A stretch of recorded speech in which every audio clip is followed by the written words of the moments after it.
But I'll probably get a song at some point because we don't have one.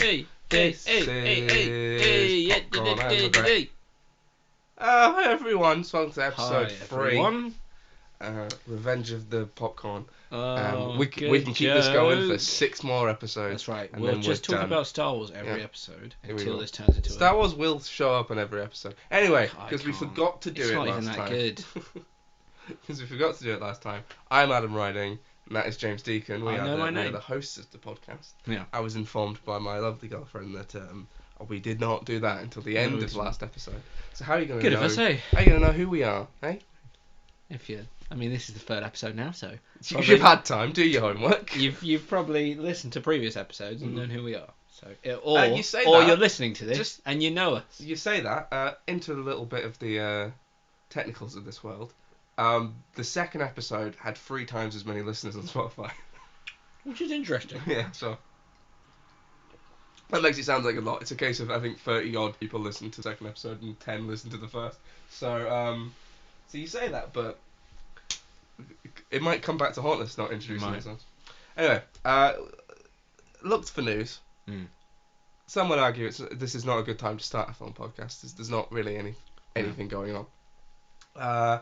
Just as it will be forevermore, films are getting delayed. Mission Impossible 7 is now coming out in November of 2022, I think. Yeah. So there you go. Things are now getting delayed that was supposed to come out 2 years from now. But that's how far this is reaching, that we're already delaying movies from 2022. It's clearly infecting every part of the production process, isn't the advertising. There's some rumours that like full-scale productions, your Marvel movies, your Mission Impossibles or whatever, they're not really going to be able to start until probably January. That's pretty funny. It's like because Doctor Strange got delayed. That was because Spider-Man got delayed, which then meant that Doctor Strange had to get delayed, and it just got sort of on effect. So that's now coming out in 2 years' time. I think it was supposed to be coming out in 1 year's time. So yeah, which is probably also going to mean that WandaVision gets delayed because apparently they're linked. So Falcon and the Winter Soldier apparently never actually finished filming, yeah, there was like rumors when it first happened that they were like, oh yeah, we only had like 2 days left, and then Sebastian Stan came out and he was like, oh, we had more than 2 days. So, to be honest, I don't know what to think about that show, because what's it going to be? Them just running around? Well, it's going to be, the Winter Soldier with all of his abilities and the Falcon with a shield. I mean, Winter Soldier's got an army. Yeah, that's my point. But it's like it's the going to be Winter Soldier's a super soldier. It's going to be like Winter Soldier, I guess. It's going to be more like espionage stuff, I guess. And like, it's who gets to be Captain America now. Like, the government's going to do their own version. The US agent going like, oh well, he's our Captain America, and then like obviously, Cap gave Falcon the shield, but does he deserve it more, or does Bucky? And then it's going to just be more stuff about that. But I think it's going to be spy stuff, and Zemo's the villain again, and it'll be alright. Well, I don't know. I'm more interested in WandaVision because it seems like they're doing weird shit. I don't know what that is. It's Scarlet Witch. She obviously Vision. He's dead. He's gone now. Bye bye. But she's like clearly made this world where he's alive and they're together, and it's like this kind of weird sitcom type world. And like it seems like they keep doing weird stuff. Like sometimes it's a 50s kind of like honeymooners, and sometimes it's like Full House. There's only been about 10 seconds of footage of it. But it seems like it's doing weird shit, and apparently it's going to link into Multiverse of Madness in some way because she's going to be in that movie. Yeah. So she might cause it or something like. That sounds really weird. Yeah, that one sounds interesting. I mean, Falcon and Winter Soldier will probably be good, but yeah. Anyway, other news. This is a movie being announced, not delayed. Scary Stories to Tell in the Dark 2. Don't know if you saw the first one. I didn't. That was decent. Well, there you go. Yeah, it was alright. Yeah, I'd say a second one, I guess. I mean, I don't think it's particularly my thing, which is weird because I do love Kung Fu Panda, and that shouldn't be my thing, should it? It's a film for children. I thought you were comparing Scary Stories to Tell in the Dark to Kung Fu Panda. You're right. They actually are the same film. Yeah. And that was the point I was making. I think we talked about this. Might have been in an episode that got lost actually, so I don't know. About like how it like prided itself on having like practical effects throughout like most of the movie, and then the last like 20 minutes is just this really shitty CGI like thing. and just kind of be like, okay, but why now? Like you didn't for the rest of the movie. But yeah, it's decent. What else we got here? Oh right, you'll be happy to know that Scoob is being released on streaming.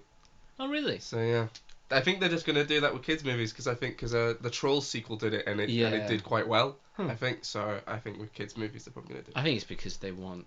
I mean, there's a lot of parents who regret having their children, and they're like, just put them in front of something, and then I don't have to talk to them. They charge you $20 for you to have it for 2 days. Wow. So like, you better hope you've got a large family. Like if you're just a mum and a kid. I mean, I don't know. Obviously, I don't know translation American prices, but like, it's like £10 for 2 tickets for a movie. And then you're also getting to be in a cinema for that. Like, that you like it's like an extra edit. You know, the screen and the sound and the whatever. Whereas you paying $20 to have it at home, and your kids are just gonna run about fucking saying, why isn't this Frozen 2? And then they'll spit in your face as all children do. Why haven't we eliminated all children? Is the question that this podcast is going to be about. Well, we're going to lead everyone into a false sense of security over the course of multiple years. We'll start to build a loyal fan base, and then we'll just start culling the children. Right. We'll say, join us, and no one will because join us on Patreon. $5 a month means that we'll engrave your name into one of the knives that gets plunged into a child. $25 a month, and we'll actually engrave it into the child. Yeah. So you got that to look forward to in the future. So Scoob. Yeah. Back to Scoob. Yeah, I thought it looked crap. I thought it looked good. Oh, I was not on board for it at all. I liked that they've tried. I mean, I don't really like a lot of the character designs they've changed. Just seem needless, really. Just use the original ones. They have to make it seem like, oh, this is a movie, it's different. Look, it's fancy 3D CGI. If they just kind of came out with the like classic designs and 2D animation, then they'd be like, oh, kids don't want to see this. Well, that's my thing. It's 3D presented like 2D in a lot of its shots. Like it looked like a 2D animated film, even though it's 3D quite obviously in other shots. And that's what I like. I like how they're trying to make.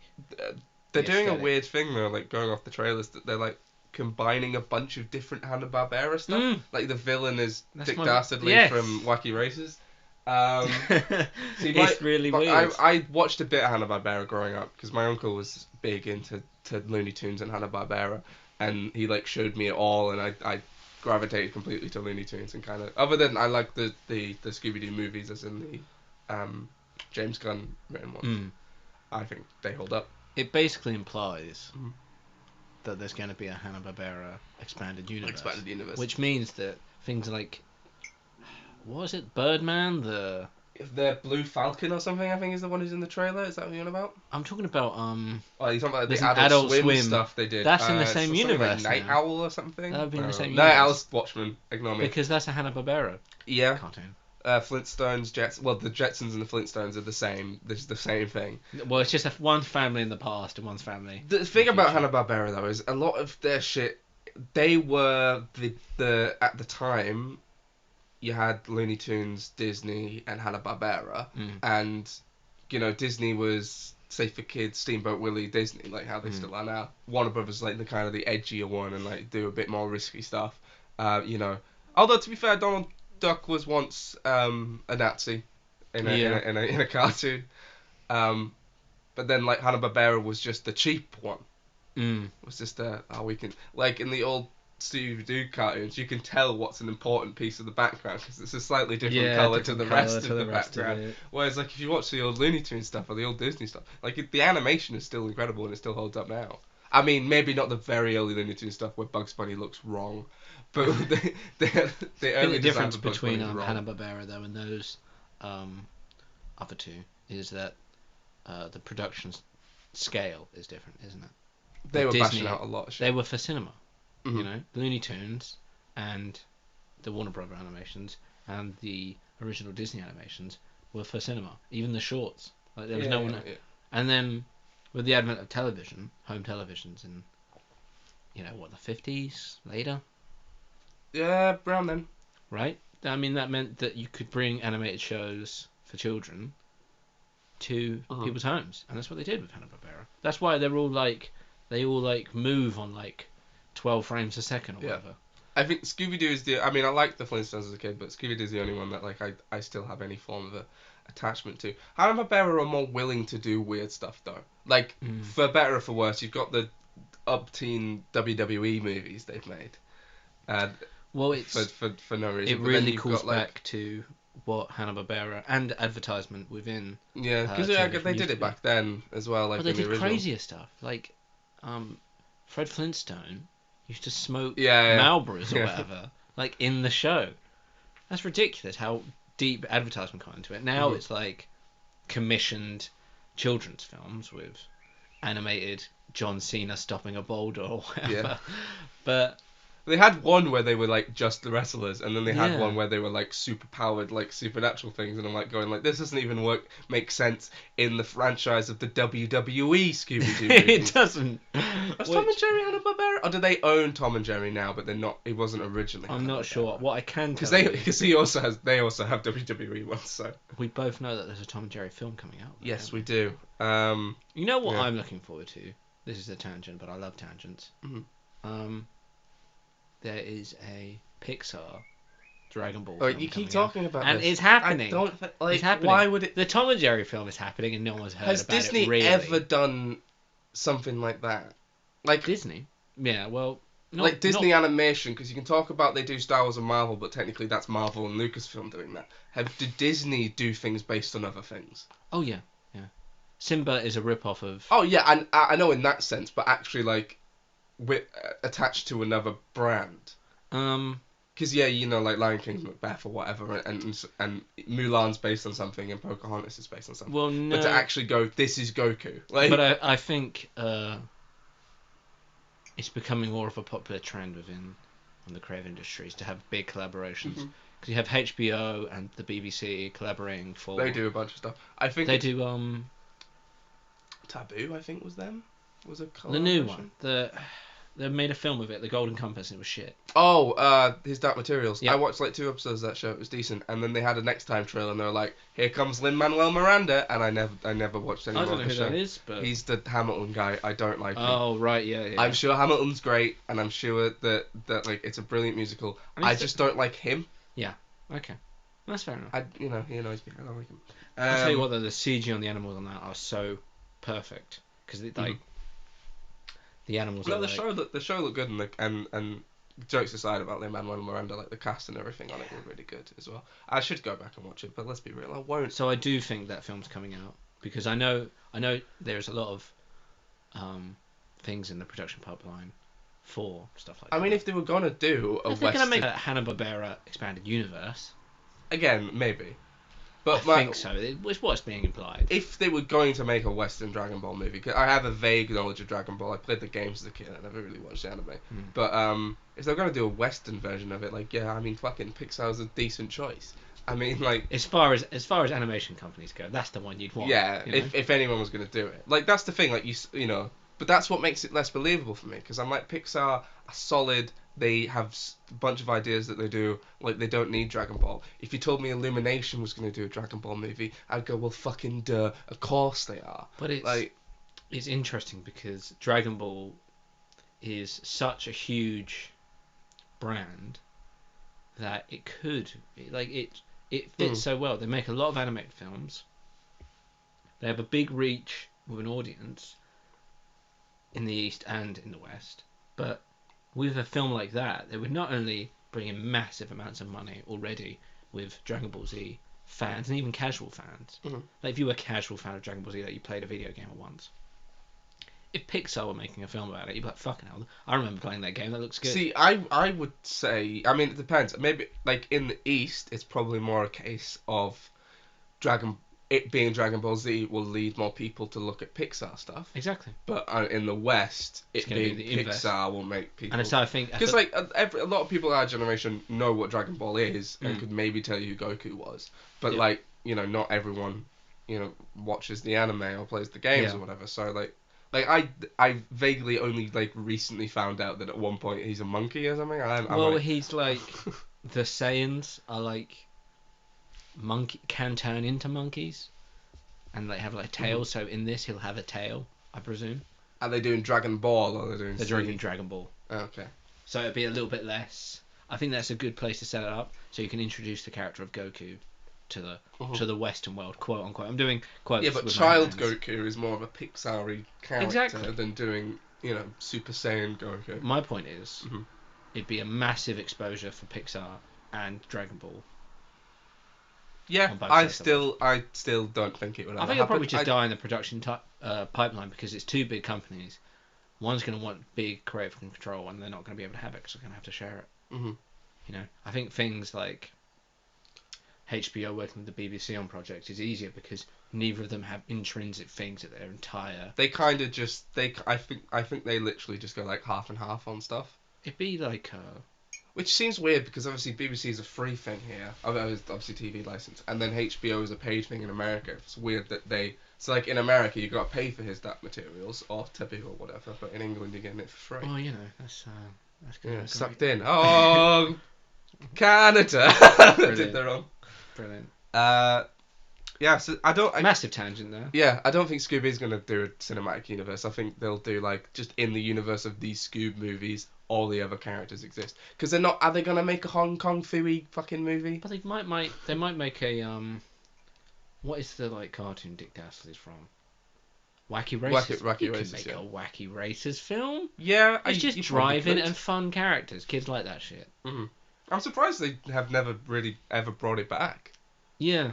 They brought it back. I mean, surely they probably did. They brought it back as a cartoon and stuff, like in the same way that Looney Tunes comes back as a cartoon. Or Muppets. I actually didn't mind the newest Looney Tunes. It's a weird one where they do quite modernize. Yeah. And like Bugs and Daffy are just living in a flat together. Yeah, it's like a sitcom. So like I heard about it and was like, this is sacrilege. What the fuck is this? And then I actually watched a couple of episodes. And I think when something is that old, like it maybe is a decent thing to do different stuff with it. And I think it works. It doesn't always. Like you got the one where they were like. It was like a sci-fi show, Lunatics. Yeah. Where they were like superheroes and stuff. That was crap. The Duck Dodgers show was amazing. That theme song by Tom Jones. Yeah, Looney Tunes is great. it really is. I think. But I guess Hanna-Barbera, like I was trying to say, is more willing to just do dumb stuff. Yeah. Like. I mean, that's the TV show Supernatural had a Scooby-Doo episode. Brilliant. It wasn't oh look, this is kind of wink wink, this is kind of Scooby-Doo. I didn't get that far in the show, I'm so behind on it. But they do just go into an episode of Scooby-Doo and it's Fred and Daphne and everyone. Brilliant.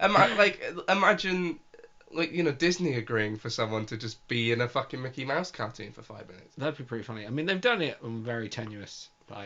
And Who Framed Roger Rabbit? Yeah, but that was a weird thing where like it was it was a Disney movie, so it was Warner Brothers that agreed to it. So right. It was because Touchstone or whatever was owned by Disney at that point. As is everything else. We'll bring it up every episode. Soon they'll own us. So it was more Daffy and Bugs being in it that was weirder than the Disney people, but I think Warner Brothers would probably. I kind of hope that something becomes of it. Really, I think that I hope it does because, I mean, they've kind of, from what I've seen from the trailers, I haven't seen the film, in the Scoob film, they kind of just reimagined Dick Dastardly to be the same character, but now he just screams Dick a lot, which is really funny. It's just his whole joke is that his name is Dick, he's gonna shout Dick a lot. Yeah, but James, that's like a penis. I know. Again, it's like pretty funny. I don't know why that should be so funny to me. Yeah, I guess let's keep going with the news. Mandalorian has been commissioned for a season 3. Season 2 has not been filmed. Season 2 was supposed to come out this year. I don't even know if Disney ever admitted whether they'd filmed any of it. Because there's this behind the scenes series of things they're doing, and the first episode is going to be on The Mandalorian. They're doing a bunch of on May the 4th. They're adding Rise of Skywalker to Disney Plus. Glad I bought the Blu-ray. They're going to add Resistance, which I guess I'll eventually watch, even though apparently it's not very good. And they're adding this Mandalorian thing.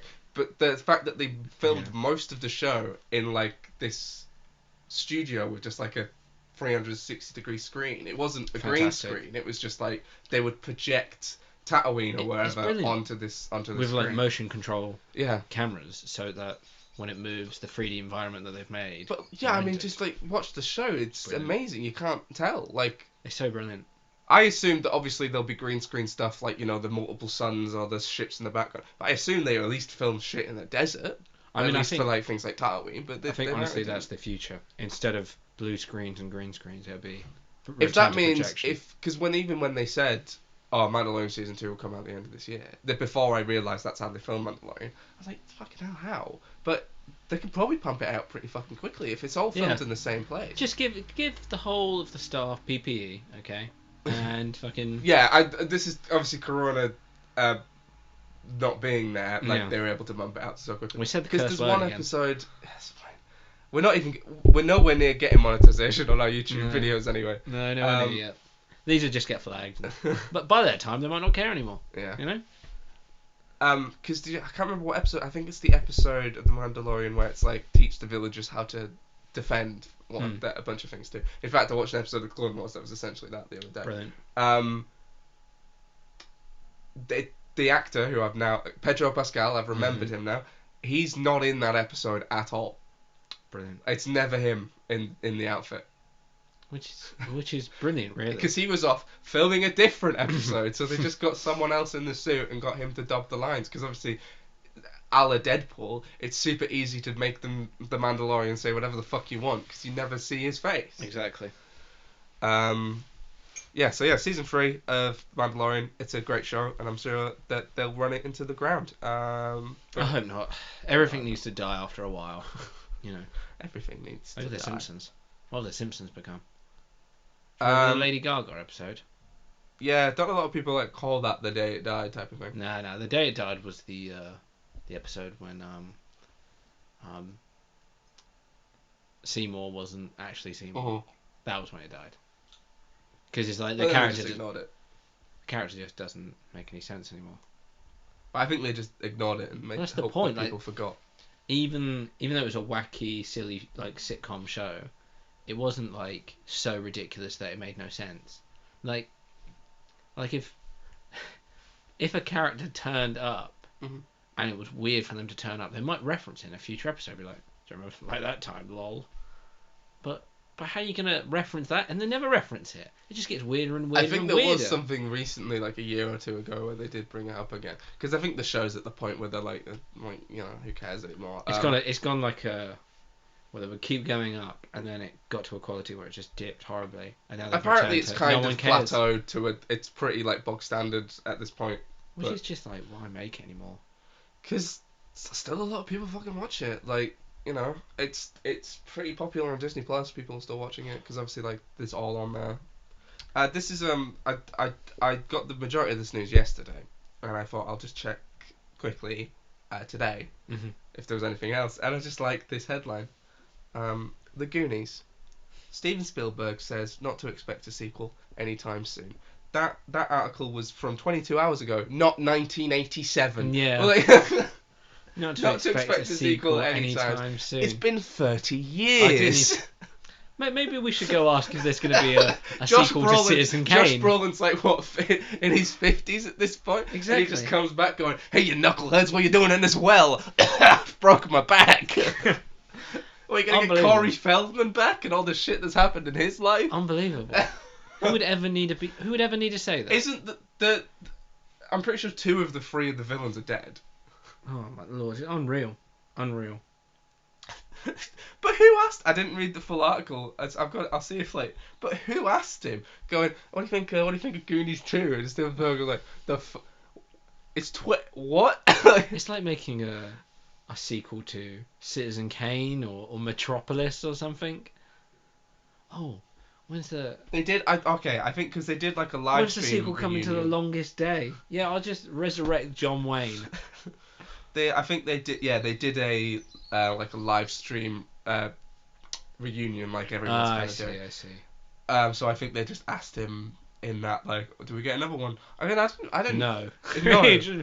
Just say no. Have a look at all these other Zoom windows and how old everybody is at this point. If I was him, I'd honestly take the piss out of whoever asked. But what are you talking about? Look at us. I'm pretty sure, like, what do you a want couple of the actors like did nothing afterwards. What do you want to happen in the film? What do you want to happen?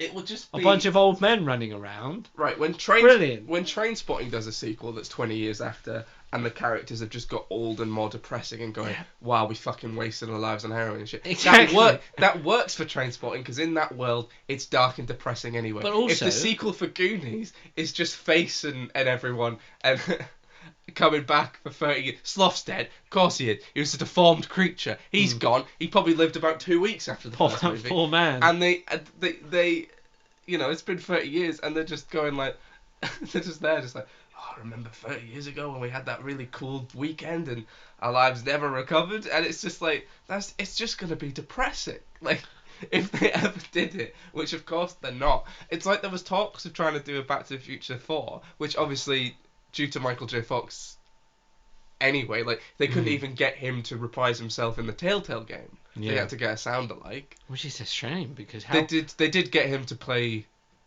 like, a McFly from a different time, I think, and got Michael J. Fox to play that, but... Which is weird, because it's not like he... No, his voice is different, because obviously it doesn't... Oh, really? Yeah. Wow. If you watch interviews with him from so the last like, it? 20 years, that, like, Stuart Little was one of the last things he did where his voice was still kind of what most people would be like, voiced Martin Stuart McFly. Little? Yeah, he's Stuart What? Little. Yeah. I didn't know that. Oh my Don't god. you remember the time he was like, Doc, I'm a mouse, Doc, this is crazy. And they just, the car runs over him. But just like, DeLorean you know, they make mouse. this game 25 years after, and they're like, Michael J. Fox, you know, your voice isn't the same, we can't really do it anymore. Christopher Lloyd, you're fine. We'll still use you, because you looked 75 when we filmed Back to the Future. Do you know how old he was? And was he then? hasn't aged. He was 40.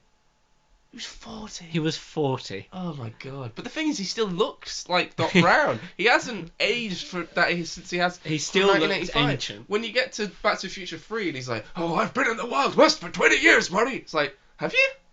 You look the same. It looks like nothing's changed. I don't know. It's interesting, isn't it? I think yeah.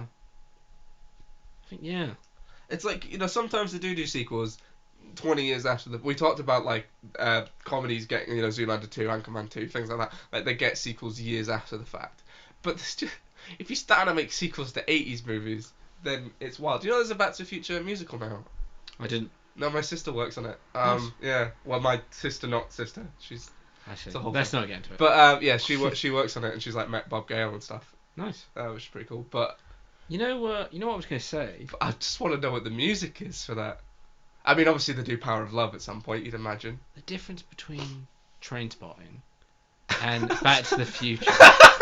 It's not the Back to the heroin. Future. It's the heroin, but mostly. Goonies It's also the is heroin. that it's an adult film to begin with. Yeah. Like, Yeah, you can I just do a used reprisal. I used it as an example of, like, because the only way you can do a Goonies sequel this far along is gonna be depressing, and how their lives never got any better than when they were 12.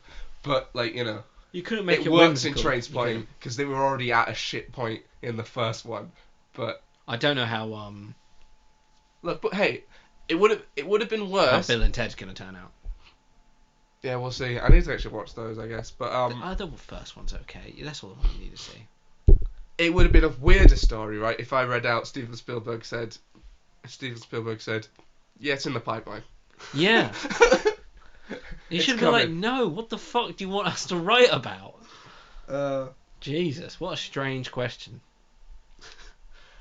So I thought, for, like, even though we managed to bash 30 minutes out of no news. Yeah, no so news. Well done. Just riffing on We did on good. films.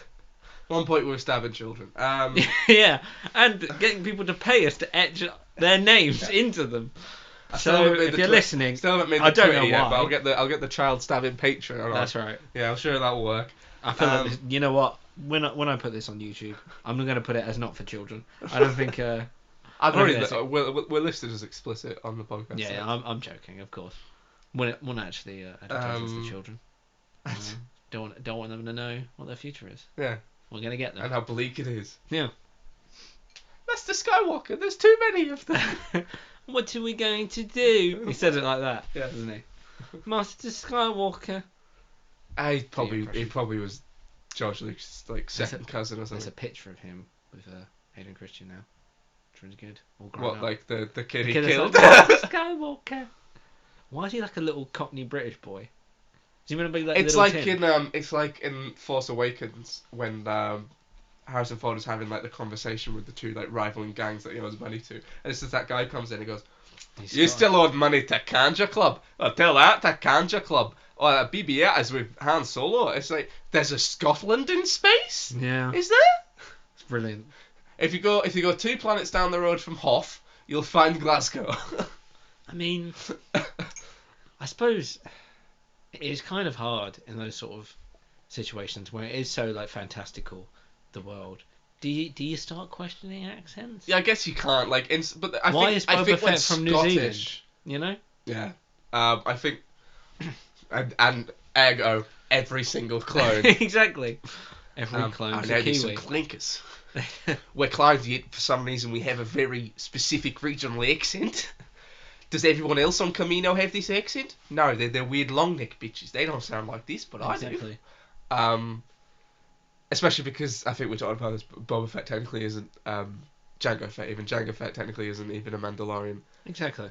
Um, Makes no sense. in Star, I guess when you go, they're either kind of English sounding or American sounding. It's not that jarring because posh English and like standard, not really specific American is there's nothing to it.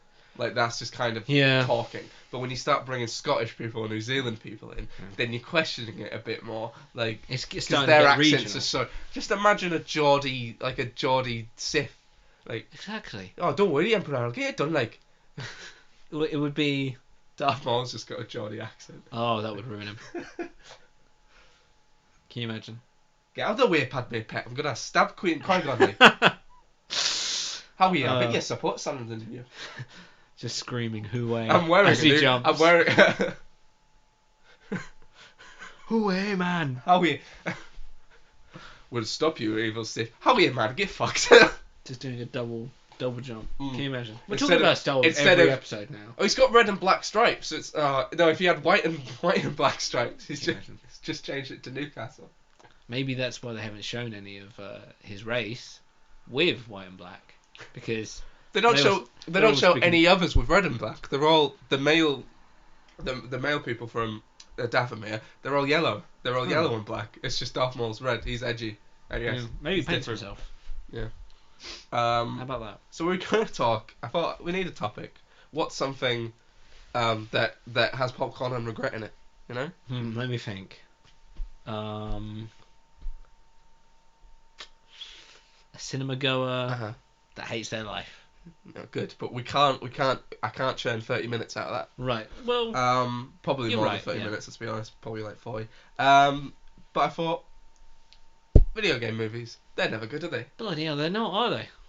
There isn't a single good one I can think of. Obviously, we won't talk about all of them. Let's just. No, I mean, Detective Pikachu and Sonic aren't bad. I mean, they're the best case scenario, but we'll get to them. They're at the bottom of the list.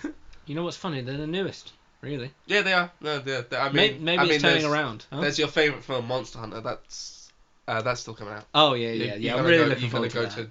Yeah. So glad they got the same people from Resident Evil doing that. We'll get to Resident Evil. Oh yeah, we will.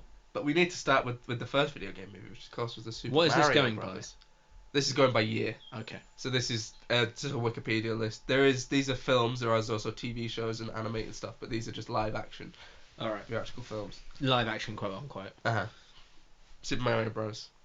The one that's coming out, or the one that came out? Oh, the John Leguizamo, Bob Hoskins one. I think they had some rather revolutionary CG in it, which is fun. Which is about the only. Oh, it cost a lot. It was like the most expensive film at the time. Really? Something like that. It was, I mean, it was also a disaster and a mess, and they got. This is something that still happens now. Is a director or a group of two directors in this case will do an indie film that will get traction, and they'll do one film that had like £10 budget, 7 people, and then be like, you can do a big film. It's like Josh Trank with Fantastic. Like he made Chronicle for 5p. They're like, you can do Fantastic Four, and then the man had a breakdown, and the film crumbled into what it was. Did he really have a breakdown? Yeah. Like proper, like. Yeah, he hasn't really. No full he details. hasn't really recovered. No, he wrote a letterboxd review of Fantastic like a year or two ago, and he was like, "Yeah, there's a lot of things that went wrong with this movie. Things that I'll tell you another time. But I've seen this movie once, like before it got released, and I was in a fucking terrible state, so I don't remember it. And he's like, not that like they fucked him around and they kept changing the movie, and then like I don't like, I think he had personal stuff going on. His dogs fucking wrecked the house at some point.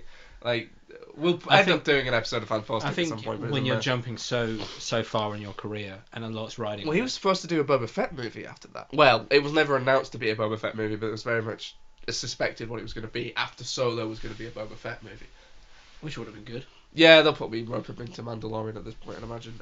Yeah, true. Yeah, Super Mario Brothers. The Goombas are big 7-foot guys in suits, as opposed to little mushroom boys. Terrible. Bowser is a man. He's just a man. He's not a dragon. They have guns. They have guns. They're the Super Zappers from the NES that they're just like painted black. Yoshi is just a real dinosaur. Yeah, he's just a real. Because the Goombas are supposed to be. They're all supposed to be dinosaurs. You know what the worst bit about it is? It's a really good dinosaur though. It's not. It's not well poorly done. made. No, for 1983 it looks really well. good. It just doesn't look anything like the fucking character.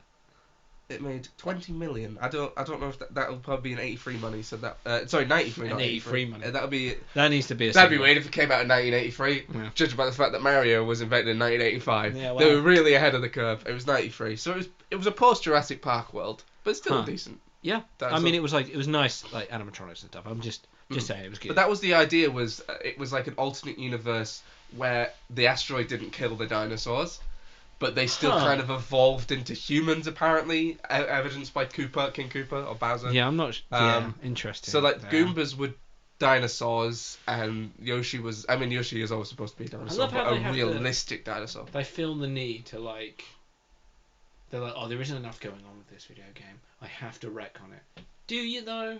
I mean, do you? If you make Super Mario as a cartoon, surely would kind of work. Princess needs saved. It's you know Toad's going wah, wah, wah, it's all cartoon and cute. When you try and make it live action, this Blade Runner-esque dark gritty sci-fi city that they put the movie in, it's very weird. Apparently, John Leguizamo and Bob Hoskins were just towards the end were just off their tits, pissed every day. I mean, fucking lads. At one point, mad lads. Drunkenly, John Leguizamo, who's the voice of Sid in the Ice Age movies, if you don't know. This is like his first movie. He slammed Bob Hoskins' fingers in a door, and like there's like a take somewhere of him losing his Italian accent, going, "Are you fucking wanker? What the fuck are you doing, mate?" Oh my god. Yeah, it's just apparently the directors were basically just not there towards the end. Like they just kind of like were just going, yeah, sure. And like I said, it was like the biggest film. It was the most expensive film ever at the time. I mean, they probably got a paycheck. They didn't need to worry. And they tried to they quite famously gave Mario and Luigi surnames. Yeah. They are Mario and Luigi Mario. That is their names. So they're the Super Mario Brothers because it's their surname. Yeah. So yeah, that's awful. And there is supposedly another one coming out. Huh. Well, I mean, for a minute I thought you meant a sequel to that. I mean, Bob Hoskins is long dead. Please no. But yeah. I mean, it'd be Illumination, so it'll suck, but it'll make a lot of money, and it'll be, palatable, basically. Uh-huh. Like all of their films are. Anyone think the Emoji Movie's that bad, really? That was Sony.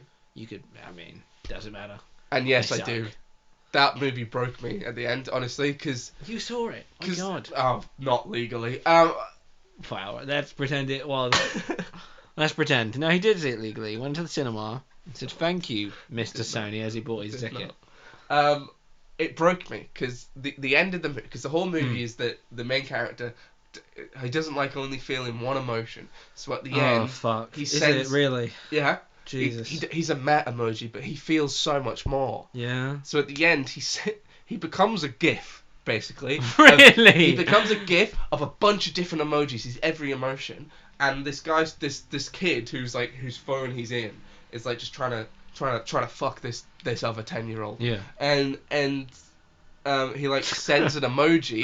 Trying to fuck this other 10-year-old. He tries to send the meta emoji, but he's decided, I'm gonna be everything. So he becomes this GIF of a different bunch of emojis, right? And the girl goes up to him and says, "Oh, you're not like other boys. You can really show what you're feeling." and I, no word of a lie, rolled off the sofa that I was watching it on. I just kind of sat there for He 10 means minutes. the cinema seat you were sitting in. Sure. And I just laid there for a minute and went, what's the point? What's the point in ever trying to be a screenwriter if this movie gets Just made? mass burning of film. I'd lost faith in my entire everything. Brilliant. Fucking That hell. movie broke me. So That yes, sounds so the Emoji bad. Movie is that bad. Jesus. Hey, the random movie generator spinner hasn't come out yet. Maybe we'll get Yeah, that. maybe we can die. You know. Hey, we didn't talk about the film that we watched.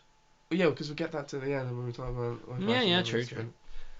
We spent too much time on the news. It's going to be a long episode. It is gonna be. I'll skip the vast majority of these video game movies that we haven't seen.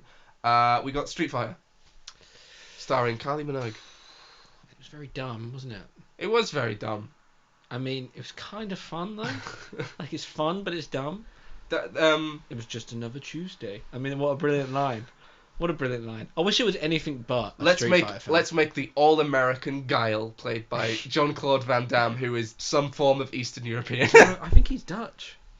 Yeah, they're all from one of them, aren't they? Yeah. Dolph Lundgren and Arnold Schwarzenegger. They're all from one of those. Arnold Eastern European Schwarzenegger is from Austria. Yeah, Dolph Lundgren is possibly also Austrian. No, he's not. He might be Swedish. Nope, I'm pretty sure he's Dutch. Okay. Yeah. Kylie Minogue, the Australian woman, plays the British cabbie. Yeah. I mean, it's all over the place, man. It is. My favorite thing is they made a game. So they made Street Fighter the movie, the game, which is based on the game Street Fighter, which in turn inspired. Which is just people posing, like. Yeah, it's made like Mortal Kombat. They made it Weird. the same way Mortal Kombat, even though it's a Street Fighter game. Weird. Which leads us on to the next movie, which came out a year later, which was actually 6 months later, which was Mortal Kombat. And its terrible sequel. Yeah. All the Mortal Kombat films were pretty bad. Yeah, they had like a YouTube show at one point, which wasn't awful. Huh. Apparently, the new animated one's semi-decent. The problem I have with both the old Mortal Kombat movies, and there is a new one coming out being produced by James Wan. Interesting. It's like a mostly all Asian cast, other than like characters like Johnny Cage who aren't Asian. Well, it is pretty like Asian inspired. Yes, but it's cool that they're going for like a full Asian cast and stuff. And I appreciate that. But the thing that movie's doing that these two didn't is they're letting Mortal Kombat be R-rated.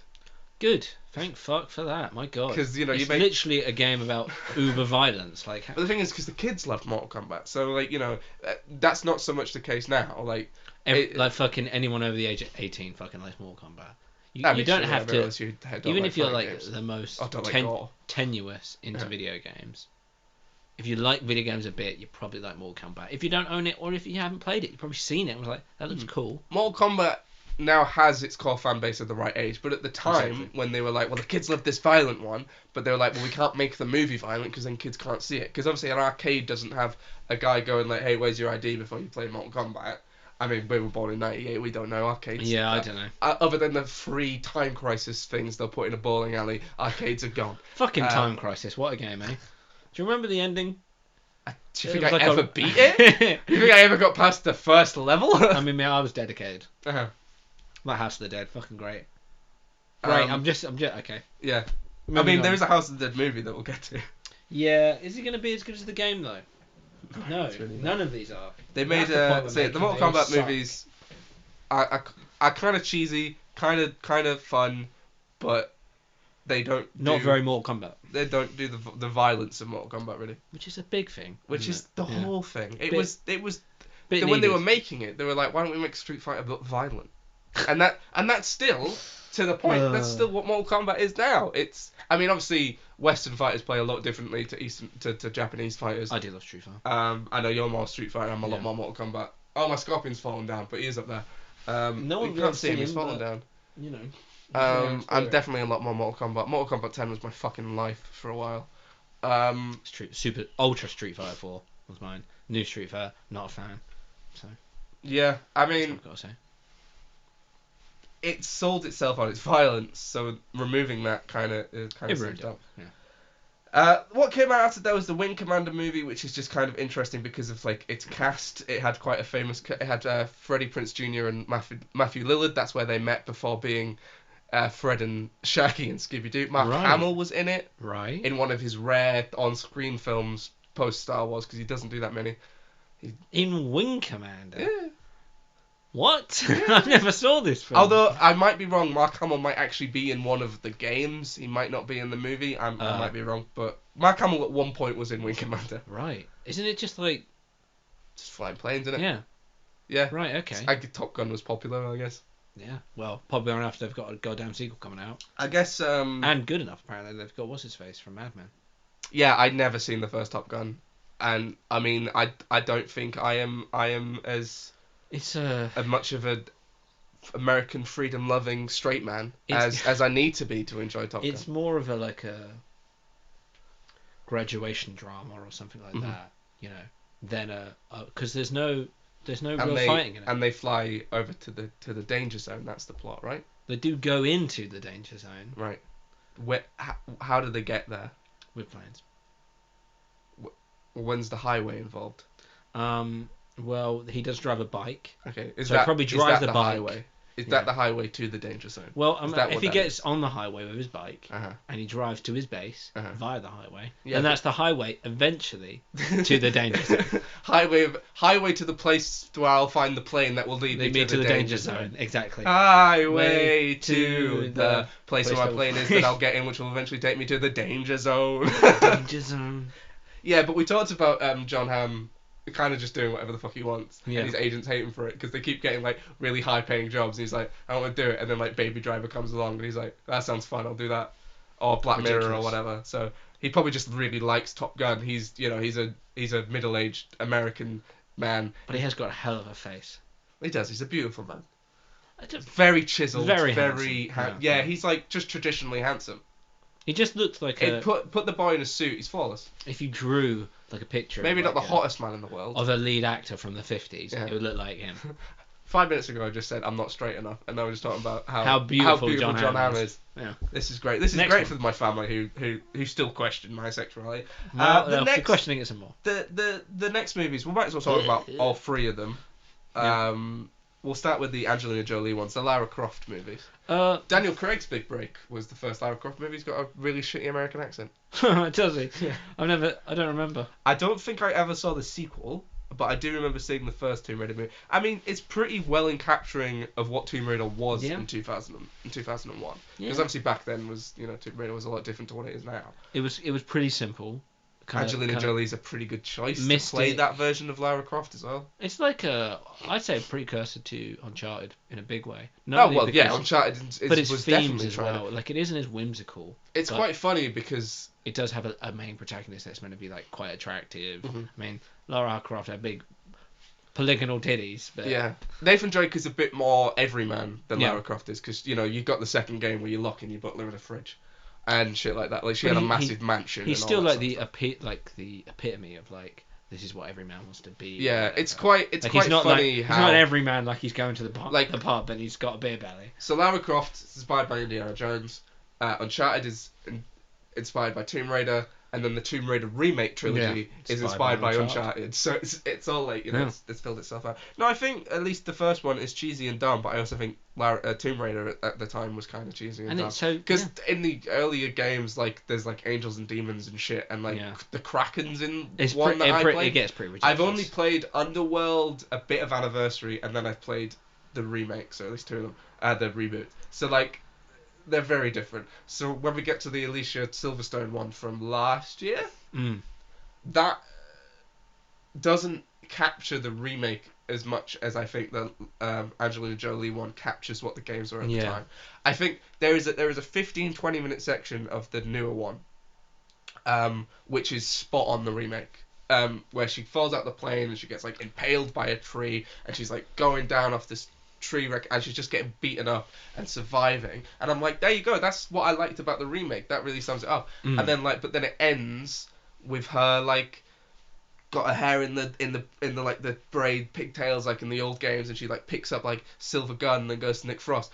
I'll take two. And it's like, but I'm like, but aren't you trying to be the remake? Because now you're trying to be like, oh, we're gonna go back to the old stuff. Like which game are you trying to adapt here? Because they're very different. I think the problem is that because the old game is I've got big tits, look at me shoot guns, Exactly. and the new games are like I'm a survivor who's grown into she this fucking super killer. yeah, she's Tomb Raider, and then she rises, and then she has a shadow. That's the trilogy. I think I don't know how you rise in the second one. Surely you did that in the first one. I think the problem was that it was a pretty strange and outdated, I say now, concept. Although very fun for the game, mystic, sexual character, and then they made the film pretty fucking accurately. Like the film is a really good interpretation of those games, even though it's not a great film. Yeah. And then that blew up the exposure of Tomb Raider as this character to a lot of people. So now when Tomb Raider's come back as a fucking excellent game, and the movie doesn't know what to do. It they're doesn't like, know, like do we be the game or do we be what film goers think Lara Croft is? what she used to be. Yeah. Well, they are making a sequel, and I saw good. There was a lot of dumb stuff in the remake where, like, once it leaves trying to be the remake, the reboot of the game, I think it kind of loses it. But I was like, oh, sequel, nice. But now I'm kind of thinking, like, what way is the sequel going to go? Is the sequel going to try and be like Rise of the Tomb Raider, like the sequel to the game, or is it going to dive heavily into trying to be the old stuff again? I think one game that definitely needs a real life interpretation is Uncharted. Yeah, I mean, that's on the upcoming section because it was supposed to start filming like 2 weeks ago, and obviously they're gonna hasn't. have someone shit for it though, which will really annoy me. They can't just get Nolan North. I think everyone, there's that Nathan Fillion. He was. That's it. There was that fan film that they got him for, and it was pretty well made. But I think what they're doing, and I think it's a decent way of doing it, is they're doing like things set before the games, because the games are already very cinematic. It makes sense to kind of just not try and remake, because you can't try and remake the games into movies because they already do that. It's Tom Holland playing Nathan Drake. He's playing a younger Nathan Drake. Oh no. And then no. Mark Wahlberg is Sully, I think. Yeah, so it's Uncharted 3 starts with like how they met. Mark Wahlberg. Yeah, No. Yeah, I know. I hate Mark Wahlberg Adam, too. stop talking. Let's move on. Jesus. Yeah, I think it's set after like the prequel scene from After the end Uncharted of fucking 3. art. Jesus. Yeah, Oh, I don't know. no. We'll see. I like Tom Holland. It's gonna be bad. Well, Tom Holland has like a movie that is apparently going to be awful, and it's had like years of reshoots with like him and Daisy Ridley, and like neither of them ever talk about it because they're kind of just hoping that no one thinks about it ever. What film is that? I can't remember what it's called. If but it's apparently this... No, it's not Uncharted. Daisy Ridley would love to be in a big film like Uncharted. You've seen her in interviews. She's fucking like begging for like, please just someone hire me for something. Yeah. I was in Star Wars. She could have been a good Tomb Raider. I was literally in my head when I was saying that Angelina Jolie was good. I was going like, I think they tried to get Daisy Ridley. I think she looks like the remake of Lara Croft. And she's got the sort of build for it. Yeah. You know, Angelina Jolie's like. Yeah, me, I'm a model. Angelina Jolie, but that's what Tomb Raider was then. Yeah. Yeah. Moving on. What do we got? There's a House of the Dead movie, which I've never seen. If they just made a good interpretation of the House of the Dead, the original arcade, it'd be fucking incredible. I think so House of the Dead, Blood Rain, Alone in the Dark, possibly also Dead and Alive. I think Postal as well. Possibly also Far Cry. Postal? What? Yeah, these are all movies. All those movies are made by this guy called Uwe Boll, who would just buy the rights for very cheap, and they're basically tax write-off movies, and they're terrible. Really? And he's a terrible person, and these movies are shit. But they were tax scams. He was able to get the rights for House of the Dead for super cheap or something, and then make them as these shitty films. And every now and then he would get someone really big. I think Ben Kingsley is in the Blood Rain movie, or something stupid like that. And Alone in the Dark has Kristen Slater. Huh. Yeah, whatever. He's shitty. He then made a bunch of SWAT team movies called Rampage. He made like a trilogy of them, and he tried to sue the Dwayne The Rock Johnson Rampage movie that we'll get to, I guess. Wow. Because like, now people can't find my movies when they Google Rampage to get your one. But he was like degrading it, going like, your dumb video game movie, and it's like, you've made 20. Like, yeah. So yeah, they're all shit and nothing like the games as far as I know. Jesus. Then we've got the Resident Evil franchise, so Resident Evil Apocalypse. Let's just touch on Extraction, real Extinction, quick. sorry. They fucking suck. Afterlife and Retribution. I don't care if you think they're good. They suck. They're nothing like the video games. I've seen 10 They're minutes not of really one. I've scary. seen 10 minutes of Apocalypse. And the plot gets dumber every time because they keep ending on cliffhangers like, and here's Wesker, But also, there's more zombies. And then they're just like, oh, they all died in between. Doesn't that kind stuff. of encompass the actual Resident Evil franchise? But it doesn't. Until recently, they've picked themselves back up again. Like, Resident Evil 1, 2, 3, 4... None of them were like ended with like, but there's more. And then you got to the other game and like, yeah, we dealt with that in the time you didn't see. The newest Resident Evil film and the Resident Evil film before that, Resident Evil film before the newest one was like, Wesker's president. Oh, you've come to save us. And they're at the White House and they're fighting off the dead. And it's the last of mankind. Whatever dumb bullshit, right? Next film, everyone's dead and Wesker's gone. What? So they were just like, you just write off all the characters that were in the film from the last bit. Can't get them again. Fucking terrible. Yeah, well, they've gone on to the director and actress from those movies are making the Monster Hunter World movie, which is going to be your favourite movie. So yeah. So I don't know why you. Yeah, that's good. That's Doom, the Doom movie. Early on in The Rock's acting days, post Scorpion King. You know what? It's just such a shame to hear about all this because there's such good stories, such good Ludo narrative going on. Do you think they could make a Doom movie? Do you think a Doom movie could work? Yeah. Do you not think a lot of the appeal of Doom, at least, well, no, not even just the remakes. I think of all of them, bar 3, I think the appeal of, because I've played 1, 2, Reboot and Eternal. Hey, you get an Arnold Schwarzenegger-esque character from his Hercules days. When he's not an actor, he's just this fucking ripped ass guy at his prime. Well, that's a guy like that. Well, don't get him to say a lot. Don't get him to act a lot. Have people interact with him, his motives and his actions. But does the silent protagonist type of character work in a movie? Yes. Because if you have other characters that imply and insinuate his actions, his motives, then you know what's going on. Like it does in the video game. There's a lot of narrative going on, what's called Ludo narrative, where... At least in the case of Eternal, maybe, yeah, not so much in the other one. It's the game where... But even in the original Doom, you know that there's some this guy's working you up and he's trying to stop demons and this person's trying to bring about demons. You're talking about 2016? Yeah. Okay. And it's just like, that's all you need to know. More of that. I feel like a lot of the appeal of Doom is the flashness of playing it. I don't like the. What's the appeal of John Wick really? Is it the story? Yeah, I get that. It's the fight scenes. It's the cool action pieces. Well, they tried the cool dialogue. I think one thing you got to remember about the Doom movie, and one of the reasons it does the things it does, is it came out post Doom 3, which is when Doom went a bit more survival horror. Yeah. So it was trying to be Doom 3 more than it was trying to be Doom 1 and 2. I don't have a problem. But they had like the misdirect of everyone thinking The Rock was going to be the Doom guy, but then he's actually the villain. Yeah. So, you know, whatever. But then they had they had that first person scene that was kind of cool. Yeah, But that's 5 minutes in a 2-hour movie. Exactly. My point is that you could make great films from all of these films that have been spoken about if you just look and you think about the art of video games with enough respect as you think about the art and the narratives for films. If you can say, well, I know what the narrative is for this, I know what it makes me feel, the story makes me feel, and what the game's about, I can transform this into a film because I know. But these people don't know. They don't play. Do you mean the fucking makers of Doom? They just looked at footage of Doom 3 and were like, well, alright, it's a survival horror apparently. They made a new Doom movie last year. Apparently it's not dreadful for what it is and how cheap it was made. The thing is though, when you have a film on that scale where it's cheap and it's made and it's still good, that's because it's made by people that appreciate what Doom's about. Yeah, although like there's Imagine some weird stuff about it. I don't think the Doom guy's involved in it. I'm pretty sure the main character's a woman. Yeah, but that'd be difficult, wouldn't it? Like to get that character, to make a good film with that character. It's better if you just got a random person, which is what they did. Apparently it's not dreadful, although it tried to distance themselves and were like, we've got nothing to do with this. Yeah, but we're getting at the period where video game movies were like because video games, you got to remember, are still kind of relatively new. Like at this point, like I think they've only existed 20 years.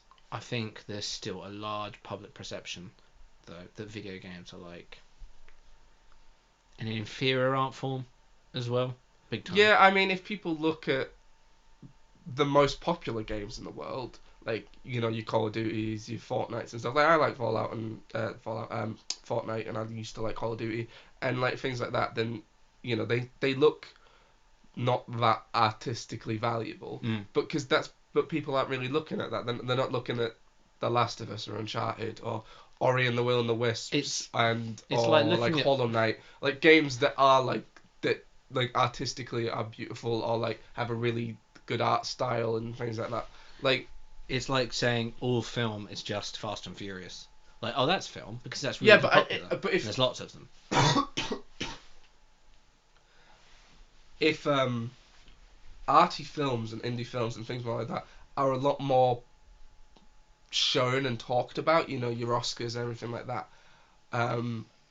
where people go like, yeah, there is the dumb ones, but also there's things like this. Whereas I feel like in the mainstream, if you don't play video games, it's a lot easier to think that the only video games that exist are Call of Duty and FIFA and Fortnite. Like, indie games, like, ask someone who doesn't own a games console what Undertale is or Celeste is. Like, they don't know, but ask them what Call of Duty is. Whereas if you ask people who don't really watch that many movies and go like, oh, do you know what Fast and Furious is? They're like, yeah. And then be like, oh, do you know what Brokeback Mountain is? And they'd be like, yeah. So like they know and the two ends of the scale.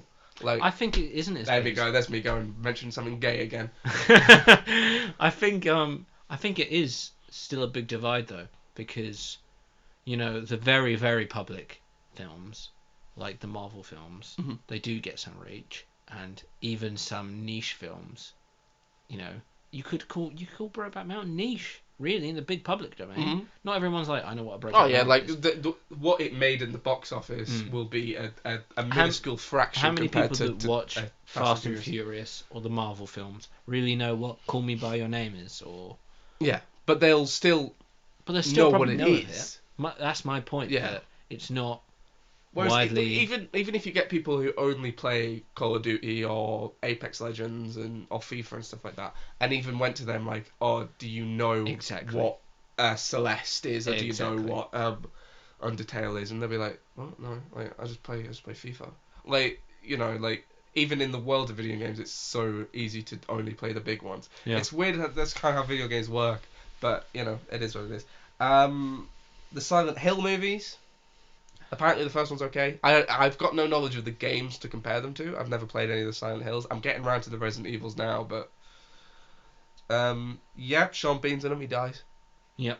I suppose it's a bit difficult Kit Harington's with Silent in Hill one of them. films because they're clearly inspired by like famous Japanese horror films, and with their psychological elements and their motifs and such, and then they're made into films by American.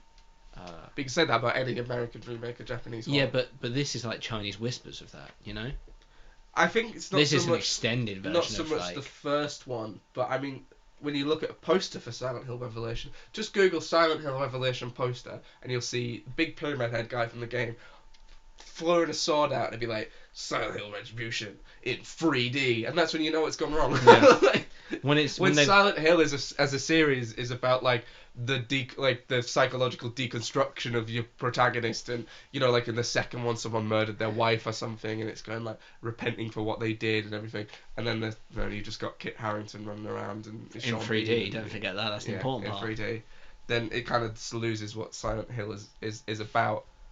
Because like the Resident Evil movies were kind of ahead of the curve. They kind of went to dumb shooty action before the games did that. Yeah.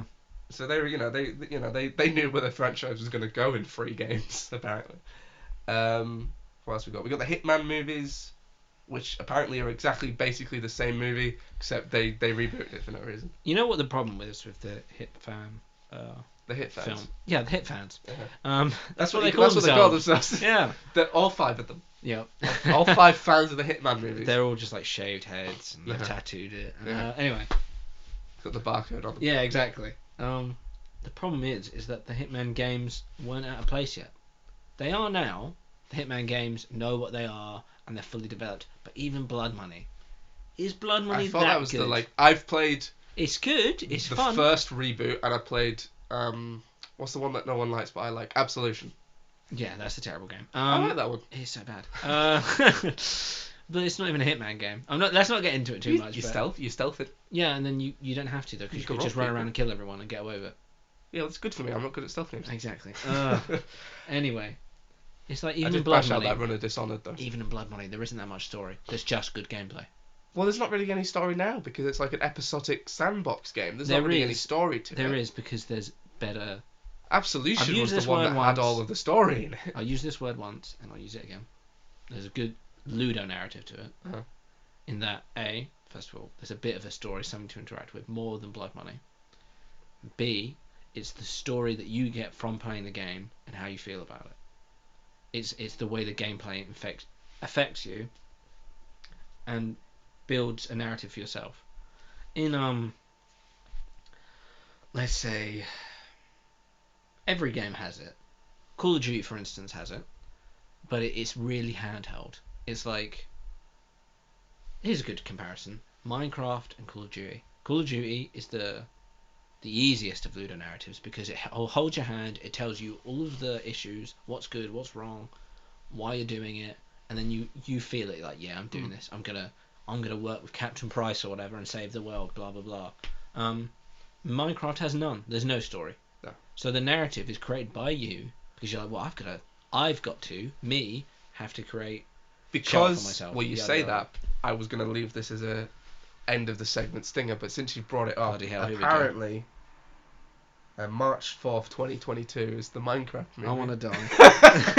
I really talking about Minecraft. They literally made 2 games that was like a Minecraft story, where they got Minecraft YouTubers to be characters. I mean, that's because they sold. You know, Notch was like, I just want $1 billion. Like, yeah, he didn't buy Beyonce and Jay-Z's house off them. You know that's what he does nowadays. Just a side note for everyone to know. He just throws parties in LA. That's his life. I hope he doesn't now.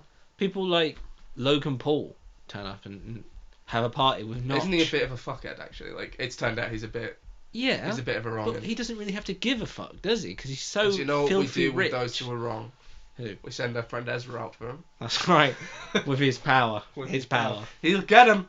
That's right. Well, that's really depressing. My point is that there's a narrative going on with video games where it's the player it's a narrative that only the player playing it can get because they're experiencing it. They're like, I need to do these things. To go back to Hitman, it had a story that I don't feel like you can fuck up because it's just a like genetically modified super assassin learning how to have him break away like he kind of does in some of the games when he feels like it, kind of like how in Mission Impossible he's always rebelling, kind of learning to like, I'm not going to do what you say, and just have him be a John Wick kind of figure and just have him kill. I guess, to be fair, both the Hitman movies predate John Wick, so I guess they couldn't really use that as a and you know what, to be honest, that's all the Hitman film would need to be, really, is my point. So how do they fuck it up twice? Because the games weren't developed enough. Like, bald guy with a barcode, have Ave Maria play a bit, have him shoot some guys. Okay, but like in Hitman Blood Money, how do you kill a guy? You find out the way that you kill him, and then you do it. You don't just like go, actually, I'm going to blow open this wall, and that wall will fall on him, or actually, I'm going to put a landmine in this guy's pocket. Like, it's the intricacies of doing it so many different ways. You could make a whole movie about basically one mission. Exactly. About taking disguises and killing the necessary people to get into certain areas, hiding body. Like, you could just basically do a level of Hitman as a movie. But they've done 2 movies now and it never worked. They're not going to do it again. Such a shame. Max Payne movie. Get back to Terrible. Mark Wahlberg. Terrible. Yeah, they just tried. From what I've seen, they just tried to make it Sin City. They just made it shit. I don't get it. Man. Is it one of those video game movies where they do 5 seconds of, oh look, he just jumped in slow motion? It's like the games, guys. Is it like some sort of filmmaker's superiority? Is it like they look at games and they're like, oh, these are games? Maybe back then, yeah. That's the thing. That's what I'm saying about like. I think things are changing now. Uncharted deciding we're not going to try and do something the games have done. I think you might not agree with them doing a prequel, but I think it shows respect. Obviously, the movie's made by Sony, so obviously Sony get to be like, we make the games, we can do whatever. But I think it shows a form of respect to the games that we're not going to do what you've already done. Yeah. But then again, they're making a Last of Us TV show, which is just going to be the story of the game, I assume. Yeah. Get Hugh Jackman or whatever. Yeah, that'd be good. All the Logan trailers, everyone went, there's your cast. Just get them 2 again. Not that young. You'd want someone older. Well, she's older now. Time's passed. Yeah, I She's suppose the you're girl right. from Shit. Is That Material, actually. Well, yeah, what's her face? Who was the person that sued them because they took her likeness? Ellen Page. Yeah, Yeah. Ellen Page. Should do it. What's she doing? Umbrella Academy? Yeah, she's doing that. Exactly. What is she doing? Anyway, who cares about what Ellen Umbrella Page Academy. I just Let's- told you. Yeah, but that looks terrible, so I'm not watching It's it. decent. No, it's decent. Oh. It was alright. Let's move on. Some ones we haven't seen, Tekken and stuff. I haven't seen that. Prince of Persia: Sands of Time. That was like the first one since Lara Croft to be like big blockbuster one. Yeah. Like it was the guys who made Pirates of the Caribbean. They had a go. It was everyone's favourite Middle Eastern Persian actor, Jake Gyllenhaal. Once again, it's a film about a game when they don't understand what the game's about. The game's about the mystic ability to rewind time and how that affects the player. It was a Pirates of the Caribbean movie. You can tell it was made by the people who made Pirates of the Caribbean because it feels like a Pirates of the Caribbean movie, but for some reason, it's got Jake Gyllenhaal. It could have been an action thriller. Can you imagine how thrilling and horrifying it would be if the main character of the film suddenly dies and then you rewind time and he's alive again? He's got to live. That's live too video the game. experience. You can't put that in a movie.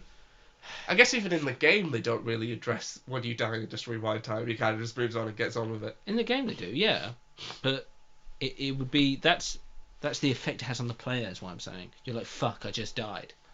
There's something about all these movies we've looked at. All these games have plots and stories that you could tell. They've not done it right. Prince of Persia didn't really. They had the Sands of Time and that's about it. Yeah. What is the point of making a Need for Speed movie? No idea. No idea. I like the Need for Speed games. They're fun arcadey races, and they kind of turn more into Burnout as time went on, and Burnout's good. What's the point in Aaron Paul's was wrongly imprisoned, and now he's trying to get the via the form of racing is gonna save the day. Just ridiculous. They thought they could do a Fast and Furious. No, they were like, we want to make a Fast and Furious movie, but we'll attach Need for Speed to it because that's a popular we need a name. But it's just. I think it's pointless.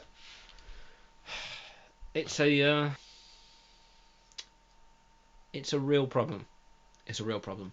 I think it's getting resolved nowadays because they never work. Because they're never successful. But the thing is, that's untrue because Detective Pikachu and the new Sonic film are good films. Yeah, no, but my point is Detective Pikachu and Sonic are faithful to their characters and their ideas. They're faithful to what makes the game good. Yeah. What's Need for Speed doing that? That's my point. I think nowadays, people that also respect video games are also filmmakers. Because if they made a the Max only Payne returning character from Need for Speed the game and the movie is a fucking car. And that's not really saying anything because the cars in the game are real cars. So the returning character is a car. That's the only. Aaron Paul's character isn't a famous character from Need for Speed. To be fair, there's even a Need for Speed game which I think came out before this. I'll have to check. Called The Run, which was a single player focused campaign about you on this countrywide from one end to America to the other race and trying to win it and these people backstabbing you. That had a better story and characters you could have turned into a movie than just we'll have cars. We got the World of Warcraft movie, directed by David Bowie's son. You know what's a shame is that it's all right. I have no interest in World of Warcraft. Exactly, they really. They were. This came out in 2017. They were 12 years too late. It's really just impossible because it would look so good. It was really faithful to the video game, but it's just too late. Even the fucking orcs, they look sick as fuck. It's just such a shame. I mean, they had a lot riding on it. They called it Warcraft: The Beginning, and then after it bombed, they removed the beginning from the title. Exactly, because it's impossible.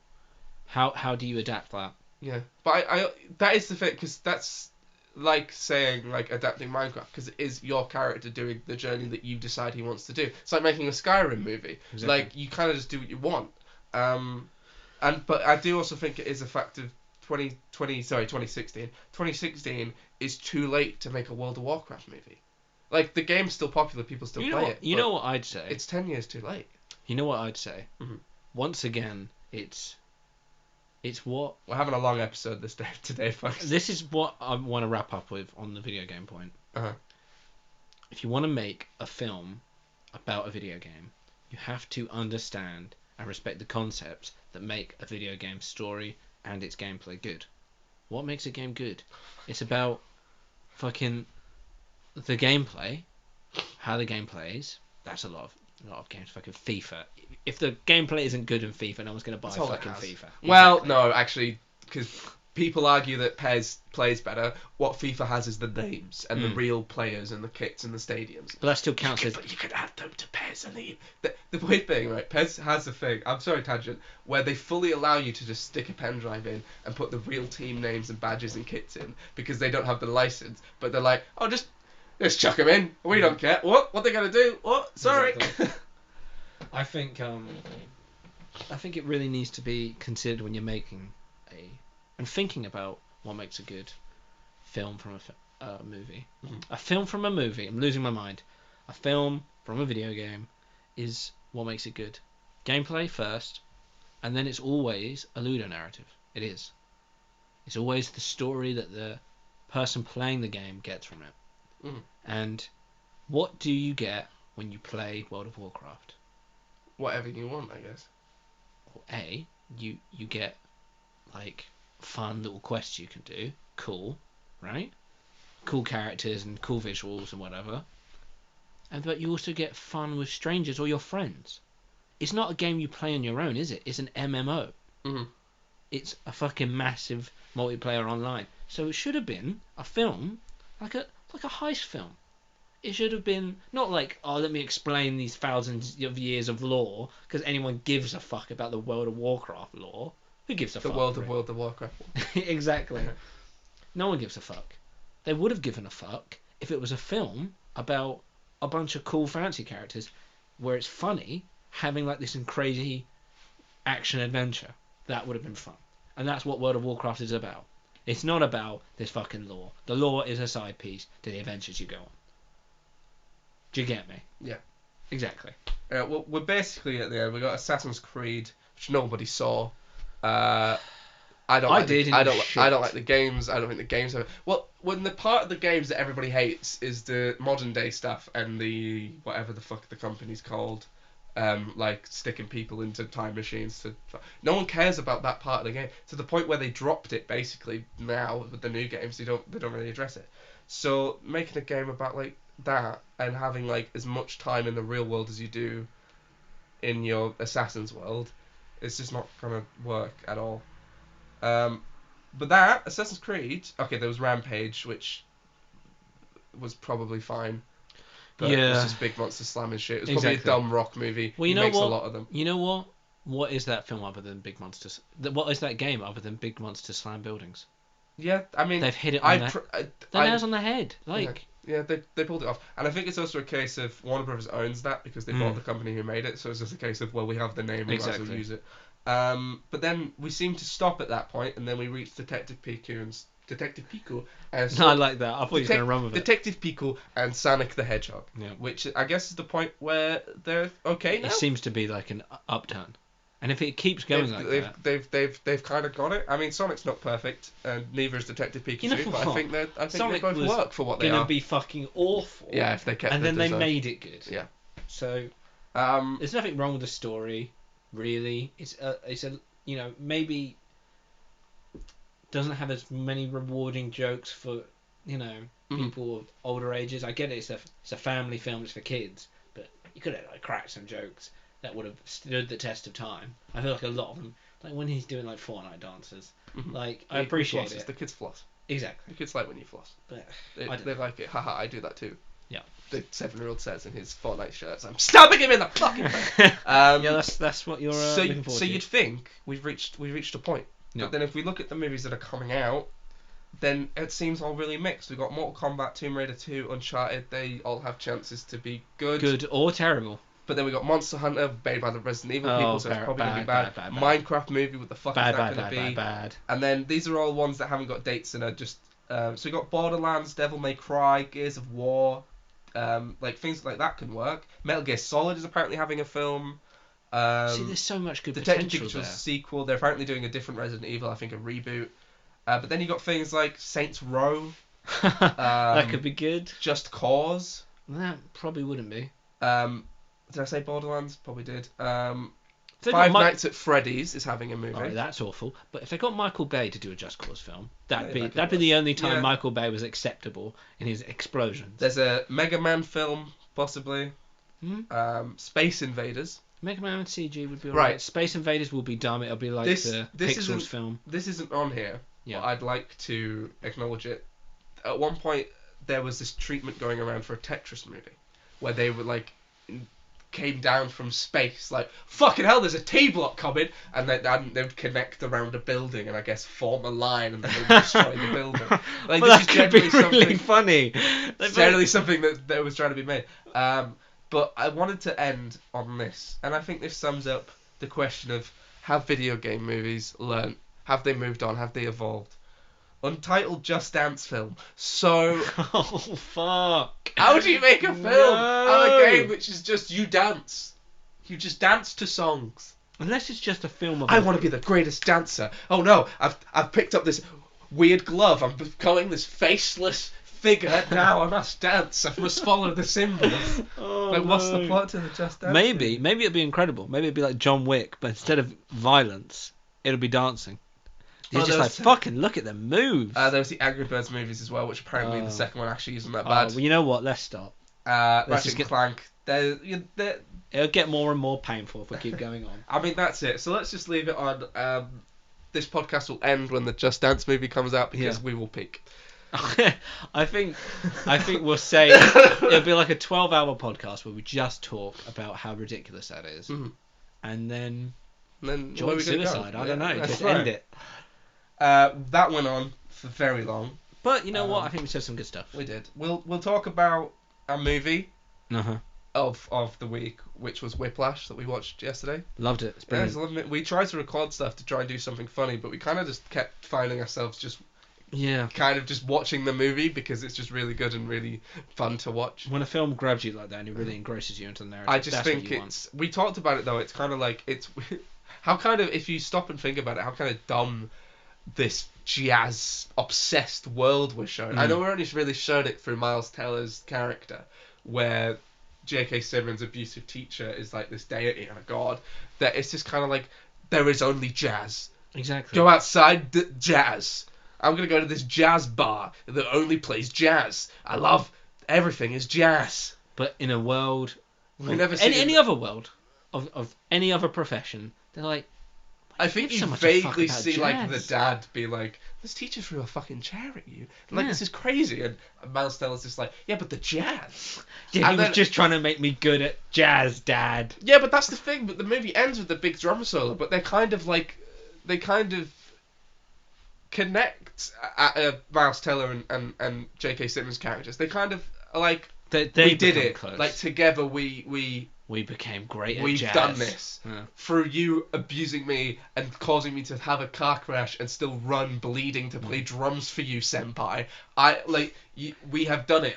We are great jazz You people. know- It's like in their world, even though they're both terrible people, they've won. You know Which what? is weird. I've just been considering. I think at the end when the dad's looking. Spoilers for Whiplash, by the way. Yeah, spoilers. Yeah, sorry about When his dad looks on at awe at his son. that. We Like- were saying as we were watching it, he looks bewildered. I think it's meant to show the separation between him and his son now, because not only was he separated because of the worlds they live in, he lives in a world just of jazz. His walls are plastered with like music, Only jazz. It's the only thing that matters to him. and now he's seeing his son become like this super jazz icon, where he talks about he'd rather die at 30 on heroin rather than die at 90 and no one knows who he is. And now he's just so super distant from his son. Yeah, it is that kind of look of like. He's literally behind a door looking through glass. Yeah, just kind of being like. Just. I think the moral of the Multiplies. story is don't become too obsessed with your art or your Yeah. passion, because I mean, I think there's it's, more to life than that. because there's that period. There's that period when both Fletcher and Andrew, which is J.K. Simmons and Miles Teller, lose everything. Fletcher's not a teacher anymore. Miles Teller isn't at school anymore. Yeah. And he tries to connect to the one other thing he ever had in life, which is his girlfriend that he told to fuck off because He literally did, because she would hold him back. And that's not me like embracing the scene. She goes, "So you definitely know for sure that I would stop you from being great at jazz?" And he goes, "Yeah, I'm glad you see my point." Like, brilliant. He's a cockhead. Yeah. And he's just absorbed his world. But so is Fletcher, Yeah. and they both should lose. And the movie kind of fades to black as if like it's done, and then they like meet each other again, and all of a sudden they get to go back in the world and they won, and the rest of the world's just kind of like, you know, like his dad's watching, kind of being like, what I don't get, there should have been a scene, and maybe there was, where he tells his dad, "Oh, I talked to Fletcher, I'm going to play drums for him again." Yeah. Where the dad's like, "Are you fucking insane? Like, you got the guy fired because he abused you." And obviously, like, it turns out Fletcher knew that and tried to sabotage him from that and going, like, "I knew it was you." Which again is so, it's just jazz, and it's so Just jazz. crazy that Fletcher, even when he gets fired, doesn't take a moment to realise, like, he caused an ex-student to kill himself because he wasn't good enough in his eyes, and like he's still, even afterwards, he's like, "I know it was you, you little shit. I'm gonna fucking I'm gonna make you kill yourself like the other one did." Like, terrible. He's insane. But it is great because as he says that, he's like, "I'm gonna gouge your fucking eyes out." He just hits a cymbal into his face. But you're there and you're like cheering Miles Teller on, going like, "You show him." But then like you kind of remember that. Do you really root for him?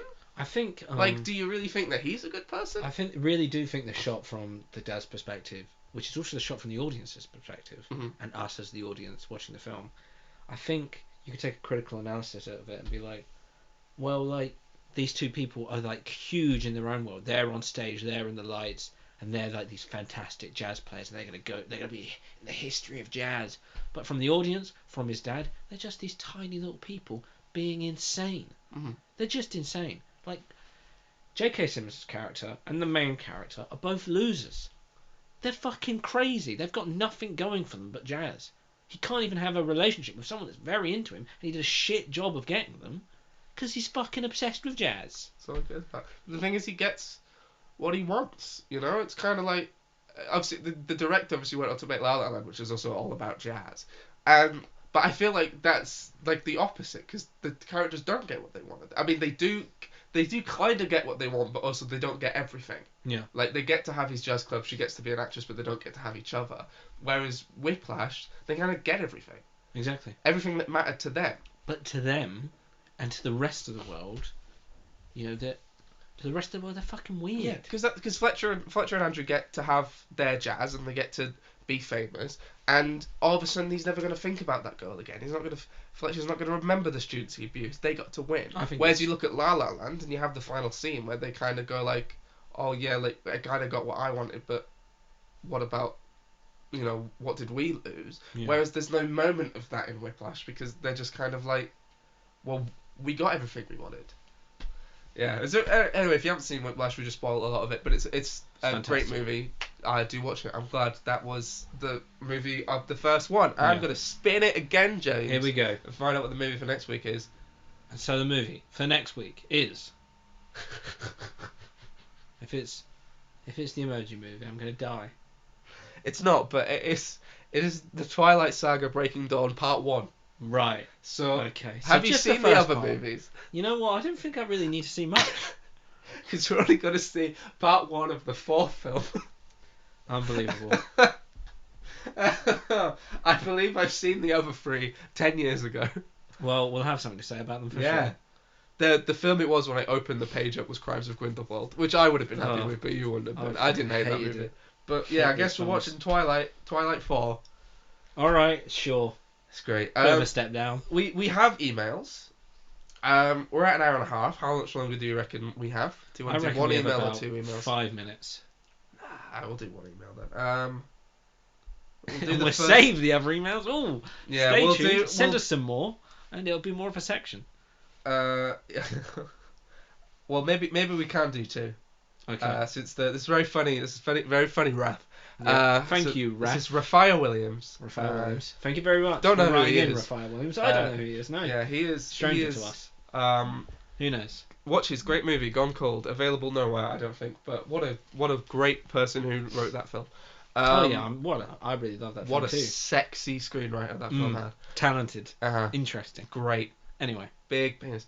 I don't know about his penis size. He writes, "Hello, Raphael Williams. I do not know about your penis size. No, don't want to know. No, he directed Gone Cold. I wrote it. Oh, I see. Raph's got a tiny penis. Oh, right, yeah. Fair enough. God damn. Anyway, hello, Mr. and Mrs. Popcorn and Regret. Oh. I big fan. Here is recipe for Kung Pao chicken, made from my mother kitchen in Great Nation of Guildford. I hope you enjoy." Nice. And then what continues is, we did say we'll read out anything, so we'll go for it. This highly addictive stir-fried chicken continues to be one of the most popular Chinese dishes in America. Really? That's weird for... You found it in Guildford, but it's the most popular dish in America. Maybe the succulent, complex sauce of salty, sweet, sour, and spicy flavors. You're just going to have some fudge while I read this. Yeah, that's fine. It's hard to pass up. For years, Americanized versions often left out the Szechuan peppercorns. Oh, don't do that. Here they come. Have you ever heard of Pickle Rick? Because it's the funniest shit I've ever seen. It's the funniest shit. It turns itself into a pickle. No word of a lie. Unbelievable. Because of an import ban, apparently Szechuan peppercorns I don't want them in my country. But they're not sending their best. But now they're sending their Szechuan peppercorns. They're the Szechuan peppercorns. They're killing great American peppercorns. Tremendous. They're attacking us. Tremendous American peppercorns. £10 a month on Patreon, and we will kill the Szechuan peppercorn. I thought you were going to say, and we will kill Donald Trump. No, that's audacious. That's £25 a month. Yeah. But the Szechuan peppercorns are now once again easily found in Chinatown shops and even gourmet chains such as Whole Foods. So that's good. I mean, we can't get Whole Foods in this country. You can. I've been to them. Oh, are they in Guildford? No. Well, there you go. We need 1 tablespoon of soy sauce, 2 tablespoons of Chinese rice wine or dry sherry. Yeah. There's specifically wine for rice.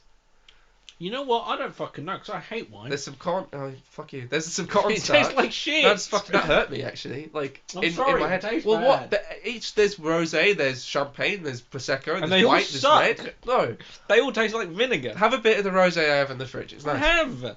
When you've been drinking my wine? I'm not drinking your wine. I had rosé before.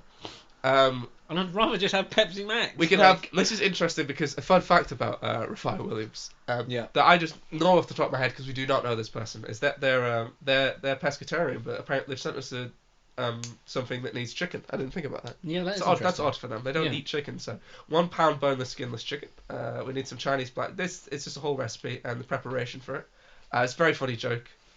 I'm laughing. I'm laughing. No, Raph didn't send this. Who sent it? It's fucking Ellie Smythe sent it. Huh. Okay.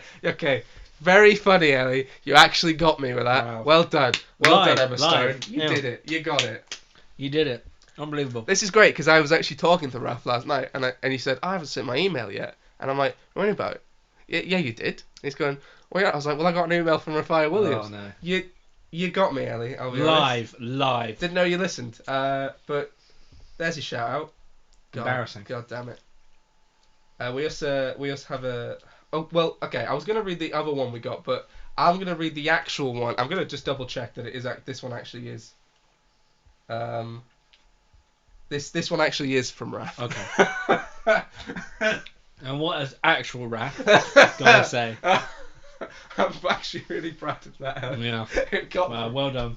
Because what also this is just great for us because we know Raph. It was a Raph joke. Yeah. I fully believed that Raph would just send me a recipe. Yeah. And fair play, you know. Look at us, fools. That's why you left the course, Ellie. You're We laughing. were too good. You were too good for us. Yeah. So fair enough. You sent us an email pretending to be Raph, and you're laughing. You're laughing. Anyway, so actual Raph. Actually, I should have checked the email because I actually know this is Raph's email as well. Anyway, fine. Hi, Popcorn and Regret, which we know is James's Popcorn and I'm Regret. Hello. First time listener, long time writer. I have a question for you to answer on your podcast. I hope you do answer. Okay, here we go. Let's hear. I was recently deaf in one ear. Oh. Was he? Oh, my mother thinks it is because of all the premarital hand-holding I've been doing. Oh, but I've managed to gain back my hearing after listening to the Ghostbusters theme song. My question to you both is, what would you say is your favourite movie soundtrack? What is your least favourite? What would you say makes a great movie soundtrack? Now, I might be a first-time listener, but I am also a long-time writer, so I'd like to hear answers other than Star Wars and a Serbian film. Those are the two answers I always hear as a long-time writer, so I am hoping to hear something new as a first-time listener. Keep up the good work, and don't let me down. Please don't let me down. Okay. Sincerely, Marin. I can't read Q's surname, so it's Q's surname. First-time listener, long-time writer. Right, well, thank you very much for that question. Yeah. Should we look at the questions again and answer them?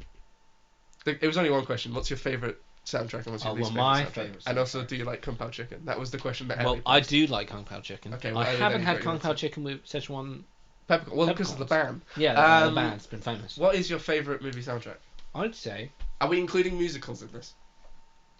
You can. I feel though musicals are different because they are a soundtrack, but they are... I suppose it's what a soundtrack does for a film, because for me, a soundtrack is integral to the film, but and can be enjoyed without the film, but is highly important that the film and the soundtrack go together. So my pick for my favourite soundtrack is Mr. Fantastic Fox. You've been fantastic, Mr. Fox. That'd be it. Not the third Fantastic Four movie. Where No. Oh my, you're a fox now. Yeah, but I'm stretchy. I can't remember the soundtrack to that at all. And yeah, it makes the film.